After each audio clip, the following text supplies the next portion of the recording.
Hi guys, and welcome back to another Ark video. I'm Jade, and today I'm just going to go over the settings that I use for my single player game. I thought maybe they would be helpful for anyone who's, kind of new to Ark, or yeah, just anyone really who's curious about the settings that I use for recording my videos.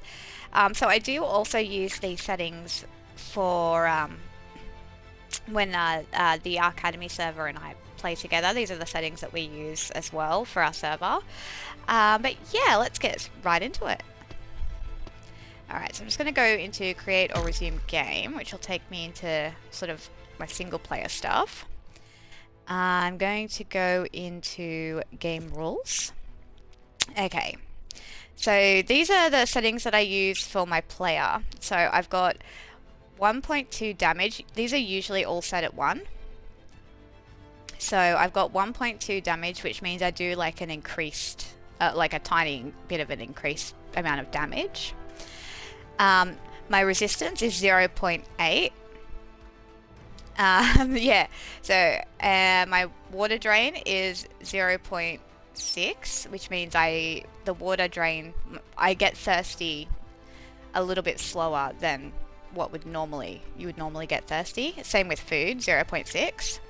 Stamina drain is 0.8, which means I don't get tired as quickly. They're really like fractional differences because I don't want to make it too easy, but I still I want to be able to enjoy the game. So my health recovery is 1.5, and my harvesting damage, which is the damage I do, it means I can collect resources faster, so that's usually set at 1. I've got it set at 2. Alright, creature. So the max count, which is the amount of creatures that are available to you on the map that you're playing on, that's normally set at 1. I've got it set at 2.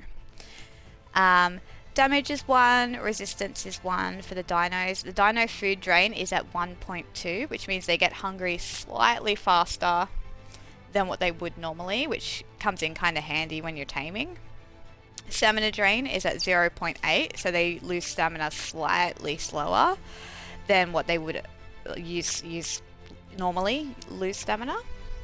Health recovery is at 1.5, so they heal up a little bit faster. Harvesting damage is at 4, so I think that's usually set at like 2. But that's set at 4, so they collect a fair amount of stuff, which is great, especially because I love doing really big builds.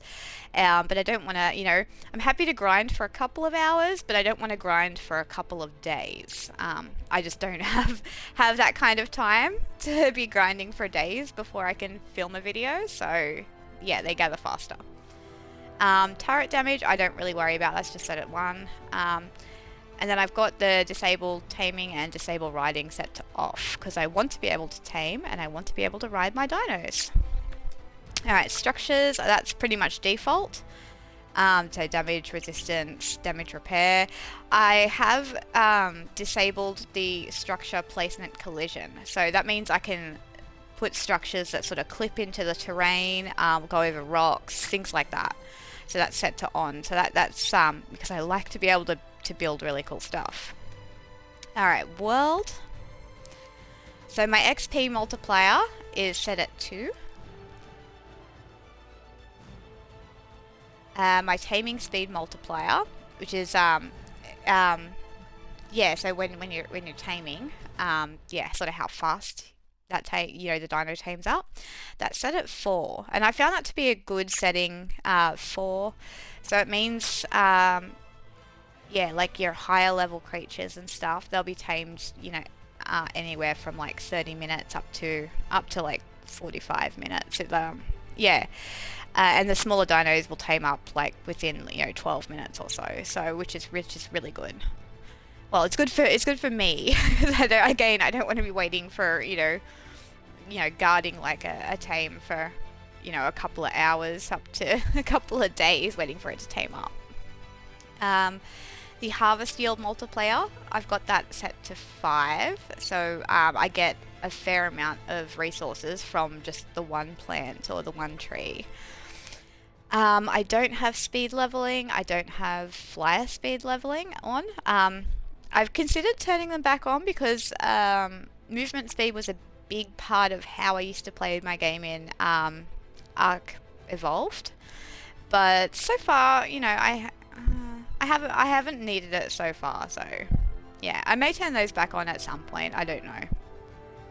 Maximum difficulty is turned on. So that means the max level of creatures on the map will be 150. I think it's 190 for like special creatures like wyverns and rock drakes and stuff. But yeah, so that means that, yeah, the max level creature I will get on my map will be 150. Which is great. So when you've got the maximum difficulty setting on, you don't really need to worry about difficulty level. If that was off and you still wanted 150 creatures to spawn on the map, I think you would set that to around 5. I think. Don't quote me on it. I think, though. Okay. PvE mode is off. Hardcore mode is off. Allow unlimited respecs is on. Because once I get further in the game, I like to make custom recipes and do, like, crafting and stuff. So I'll respec and I'll just put all my points into like crafting skill. And then I can respec again like right after I've finished crafting and then put all my points back into the stats where they're meant to be in. So that's why that's on. Alright, rules. So allow the third person camera, that is crosshairs. I've got that on because I like having the crosshairs on my screen. Force no HUD, no, that's off. No survivor downloads and no dino downloads. So on our server we've got this switched on, and that's because our server it's a private server. It's, you know, protected by a password. It means that random people can't just join and bring along their you know, really overpowered dinosaurs. So ours is on, but if you're playing on a server that isn't a private server, it might be a good idea to have those off just to prevent people from coming in and bringing over like god tier dinos and like just rampaging through your map. Alright, and then we go over to advanced. PvE, I think these are all just the default settings except for cave building, which I've switched to on because I do, when it comes to caving, especially in like the lava caves and stuff, I'll occasionally bring a couple of building pieces and chuck a quick bridge down just to get over the lava. Not all the time. I don't build in many caves, but I like to especially the lava caves. The lava caves kill me, so all the time. So when I get sick of dying to the lava and get sick of breeding up new dinos to go and try and take on that lava, I'll chuck down a bridge. So yeah. Alright, so these are all, that flyer carry is set to on. That means I can pick up dinos. These are all pretty much default. I do have non-permanent diseases switched on.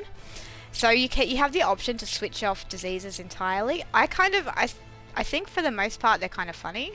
So I have them switched on, but I've got them on like non-permanent, which means when I die, when I respawn, I won't have that disease.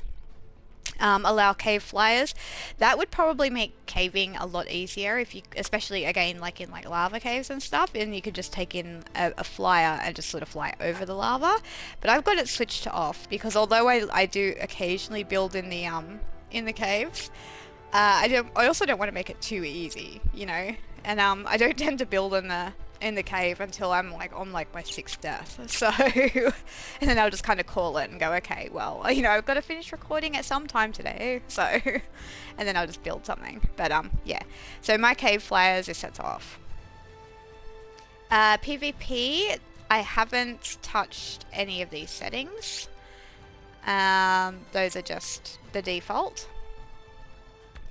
The world settings. Okay, so day cycle speed, daytime speed, and nighttime speed, they all kind of work together. So I've got my day cycle speed set to 0.5, which means it's slowed down the day cycle. So it takes a lot longer for the day cycle to cycle through its daytime and its nighttime.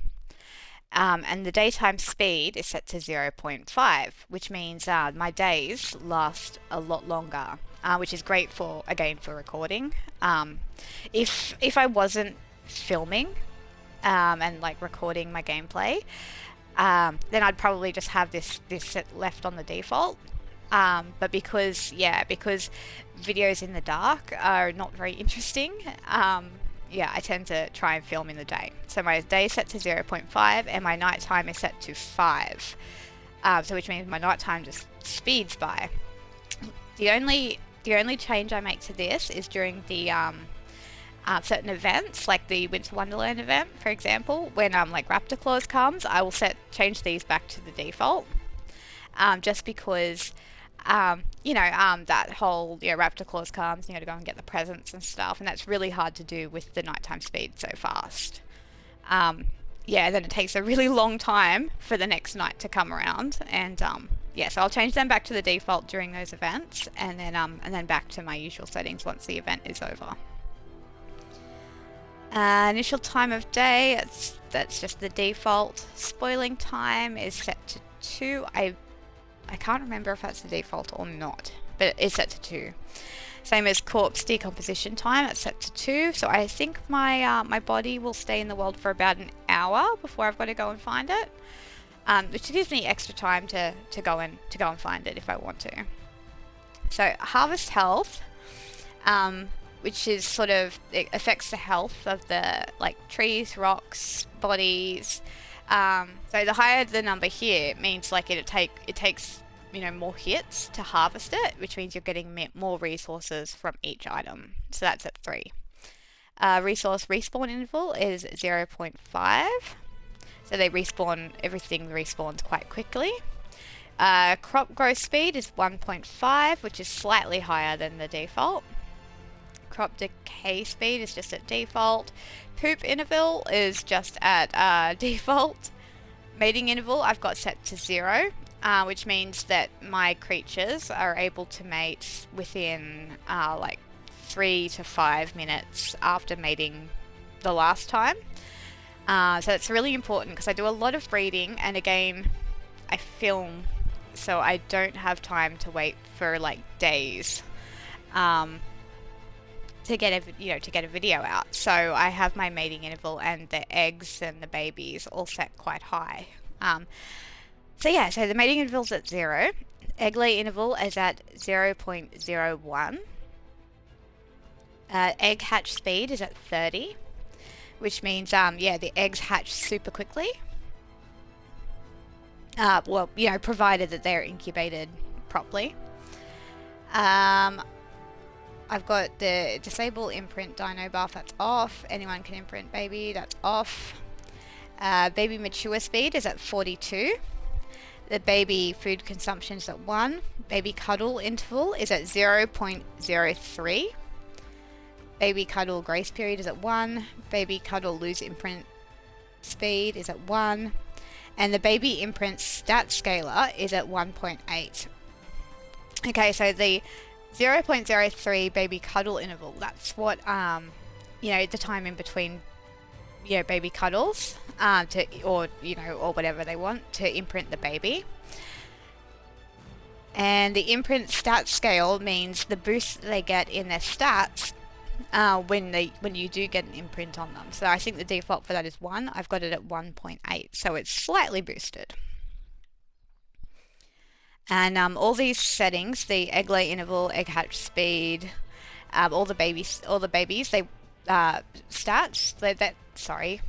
settings, they all work really, really well together. I'm actually really, really happy with the. I had to tinker with it just a little bit, but at the moment I'm really happy with that. All the whole breeding situation. Alright, wild dinos, these are all on default, they're all on 1. And tamed dino.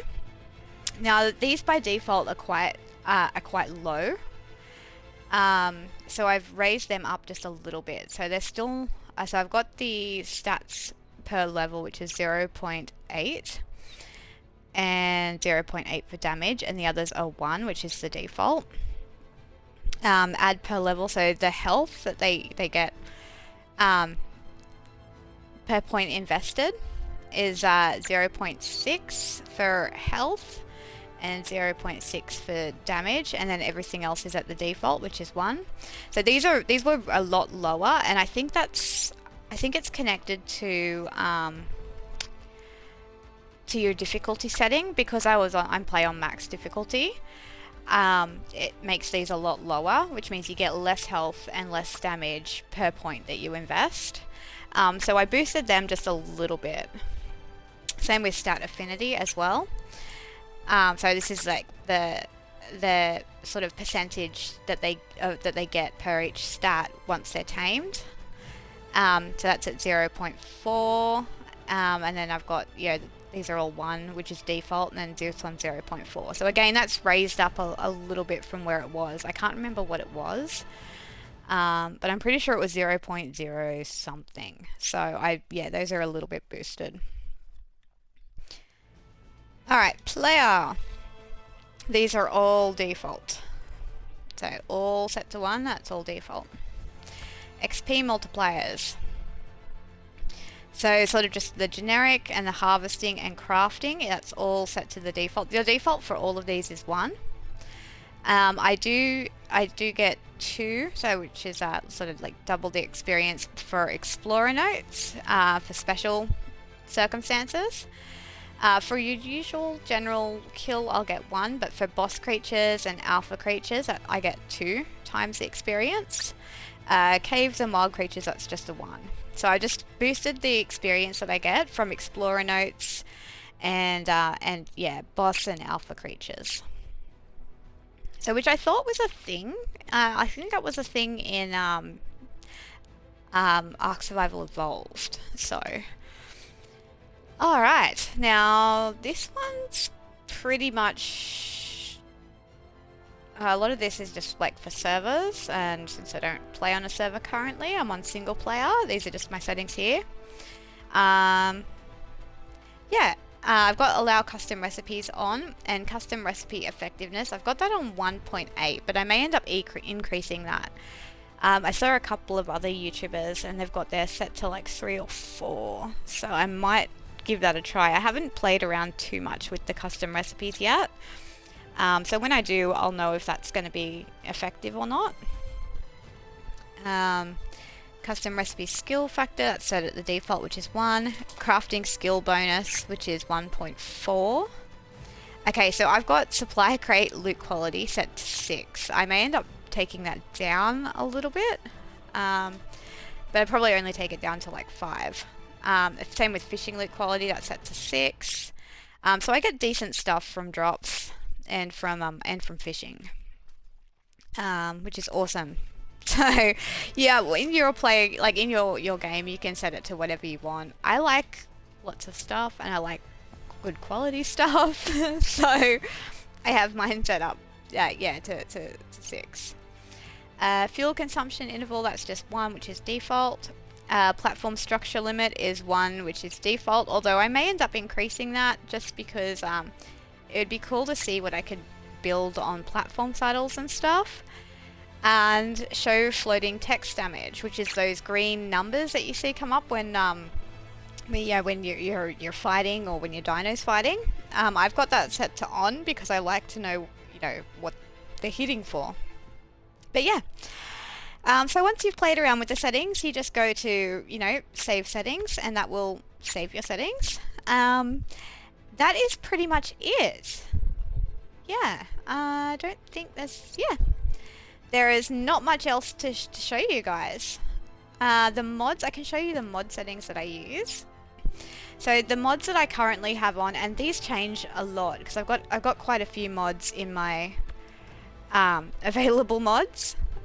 So I do change them from time to time, but the ones that I keep on in nearly every single playthrough is the Marnie Mods hairstyles, the AP death recovery, which means So it's like a little recovery stone that, like a gravestone that I put it in my base, and it brings, it like teleports my stuff from wherever my body is out in the world, is directly into my inventory.